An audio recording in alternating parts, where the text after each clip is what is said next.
कर्ज से दबे एक और किसान की मौत। परिवार वालों ने आरोप लगाया है कि मंगलवार को सहकारी भूमि विकास बैंक लखीमपुर के कर्मचारियों पर छोटे लाल पूर्व प्रधान ग्राम सभा सेकेतु को घर से पकड़कर गाड़ी में बिठाकर गाली गलौज करते हुए गांव में घुमाया और जलील कर 500 रुपये भी ले लिए थे। जनपद लखीमपुर खीरी, थाना हैदराबाद के ग्राम जमालपुर कोर्री निवासी छोटेलाल पुत्र सुंदरलाल की बीती रात आकस्मिक मौत के बाद इलाके में सनसनी फैल गई। मृतक किसान छोटेलाल ने कृषि कार्यों के लिए भूमि विकास बैंक लखीमपुर से 2010 में 60,000 रुपये का कर्जा लिया था। छोटेलाल द्वारा लिए गए कर्ज की पूर्ण अदायगी नहीं हो पाई थी। कर्ज को अदा करने के लिए किसान द्वारा पैसों का कोई भुगतान करने की जानकारी नहीं मिल सकी। बल्कि इस पर जानकारी मिल रही है कि सन 2017-18 में बैंक वालों कर्जा वसूली के लिए यह मामला आरसी कटवाकर तहसील भेजा था। अब ऐसे में बैंक वालों ने दिनांक 12 सितंबर गांव में आकर छोटेलाल को कैसे और क्यों पकड़ा, और फिर केवल 500 रुपये लेकर छोड़ा क्यों? परिजनों के अनुसार बैंक से आए कर्मचारियों ने किसान छोटेलाल के ऊपर 3 लाख रुपये से ऊपर का कर्ज बताया था और घर को नीलाम करने की बात कही थी। छोटेलाल को पकड़कर ले जाने लगे थे। तब गांव के कई लोगों के द्वारा अनुनय विनय करने और 500 रुपये जेब खर्च के लेकर छोटेलाल को 10 दिनों में संपूर्ण कर्ज अदा करने की चेतावनी दी। बैंक वालों ने गांव के ही अन्य किसान वीरेंद्र के घर जाकर वहां महिलाओं को धमकाया था और घर में फीता लगाकर नाप जोख कर नीलाम करने की धमकी देकर 500 रुपये झटक लिए थे। वहीं वीरेंद्र के अनुसार उसके भाई को पकड़कर 2000 रुपये झटक लिए और वापस चले गए। परिवार वालों के अनुसार छोटेलाल को इतना प्रताड़ित किया गया था कि रात में ही किसान छोटेलाल की मौत हो गई, जिससे गांव वालों में बैंक कर्मियों के प्रति काफी रोष है। भारतीय किसान यूनियन टिकैत के प्रदेश महासचिव अमनदीप सिंह संधू ने पीड़ित परिवार से मुलाकात मृतक के परिवार वालों को 25 लाख रुपये मुआवजा दिलाए जाने की मांग करते हुए बताया कि किसानों के बैंक डिफॉल्ट होने का सीधा संबंध बजाज हिंदुस्तान चीनी मिल द्वारा किसानों के गन्ने का भुगतान रोकना और वर्षों रोक कर बिना ब्याज वापस करना। वहीं बैंक किसानों द्वारा लिए गए कर्जे पर चक्रवृद्धि ब्याज लगाते हैं, जिसके चलते किसान कर्ज की समय पर अदायगी नहीं कर पाता और लगातार डिफॉल्ट होता रहता है। उन्होंने आरोपी बैंक कर्मचारियों के कृत्य के विरुद्ध मुकदमा दर्ज कराकर कड़ी कार्यवाही की मांग की है। ऐसी भी जानकारी मिली है कि शाम को जब पोस्टमार्टम के बाद शव लौटा तब कुछ ग्रामीण जो शव का दाह संस्कार नहीं करने की बात कर रहे थे, और जब शव के साथ आए हैदराबाद थानाध्यक्ष बलवंत शाही ने मृतक के परिजनों को पोस्टमार्टम रिपोर्ट की जानकारी दी, जिसमें छोटेलाल की मौत का कारण फेफड़ों में इन्फेक्शन होना बताया गया था।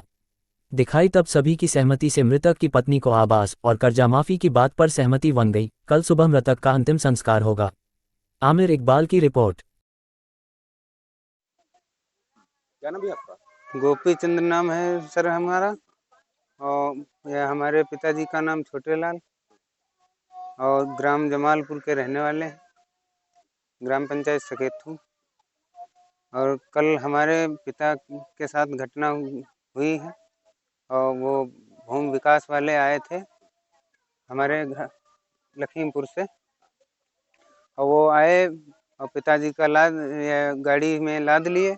लाद के गांव के बहुत सारे लोग थे और मेरे पिताजी पूर्व प्रधान रह चुके हैं, तो ये पूरी पंचायत में पूरे गांव में उनकी इज्जत है थी। ठीक, अब वो जब ये लेके गए तो उनको बहुत ये वैसा महसूस हुआ, और फिर ये गांव के बाहर लेके गए तो वहाँ गांव वालों ने फिर गांव वाले गए, कहा कि छोड़ दो, पैसे तो देंगे ही और छोड़ दो, तो नहीं छोड़ा। फिर पिताजी से 500 रुपये लिए नगद और लेके तब उनको छोड़ा, और फिर गांव वालों ने भी कहा कि हाँ छोड़ दो। ठीक, तब छोड़ शाम को जैसे शाम सब लोग खा पी के सो गए और वो भी सो गए। सुबह 4 बजे वो सो के उठ जाते थे। ठीक, और हम भी उठते थे, जानवर थे हमारे, तो ये दोनों लोग अपने चारा पट्टा में लग जाते थे।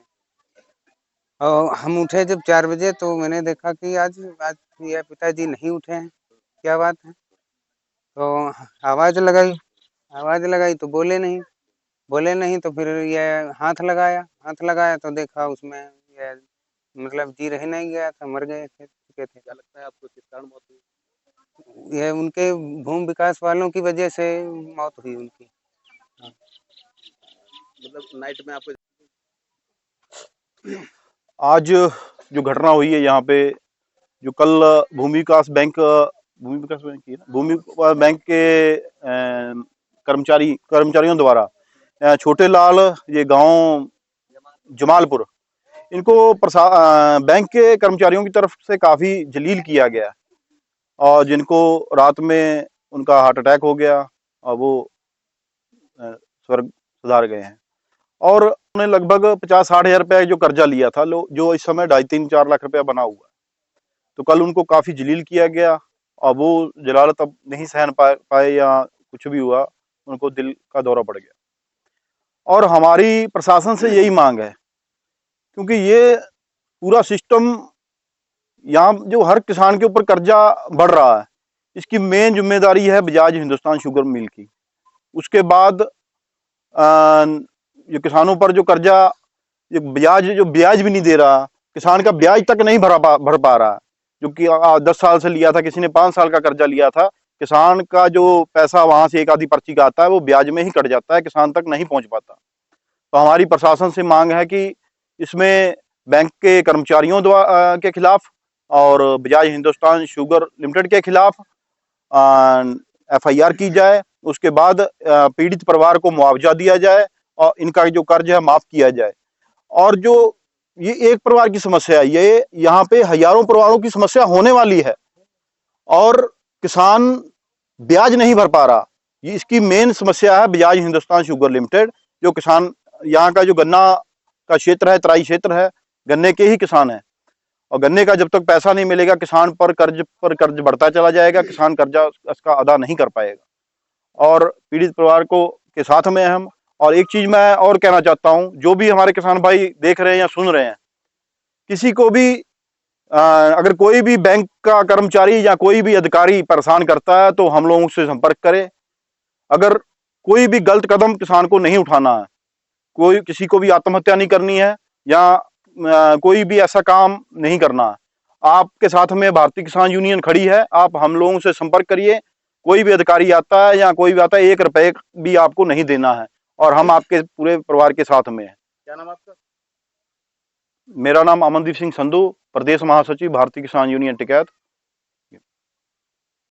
और छोड़ने के बाद में किन हालातों में उनकी मृत्यु हुई है, बॉडी जो है वो पीएम के लिए गई है, ये पीएम बताएगा कि किस कारण से मृत्यु हुई है। यदि इस प्रकार की अभद्रता यदि बैंक कर्मी करते हैं तो गलत है, क्योंकि माननीय हाई कोर्ट का आदेश है कि किसी भी किसान, चाहे किसान हो या आम आदमी हो, यदि वो कर्जा अदा नहीं कर पाता है तो उसको धमकाया नहीं जा सकता है, धमका करके कर्जा अदा नहीं किया जा सकता है। लेकिन उसके बावजूद भी बैंक कर्मी यहाँ पर आए, उनको धमकाया, धमकाने से उनकी किन हालातों में मृत्यु हुई है, ये गलत है। इसके लिए प्रशासन को चाहिए कि बैंक कर्मियों के खिलाफ कड़ी से कड़ी कार्रवाई करें और इनको जो है जो पीड़ित परिवार जो है, पीड़ित परिवार के परिवारीजनों को जो है अधिक से अधिक मुआवजा दिलाए। हमारी ये मांग है।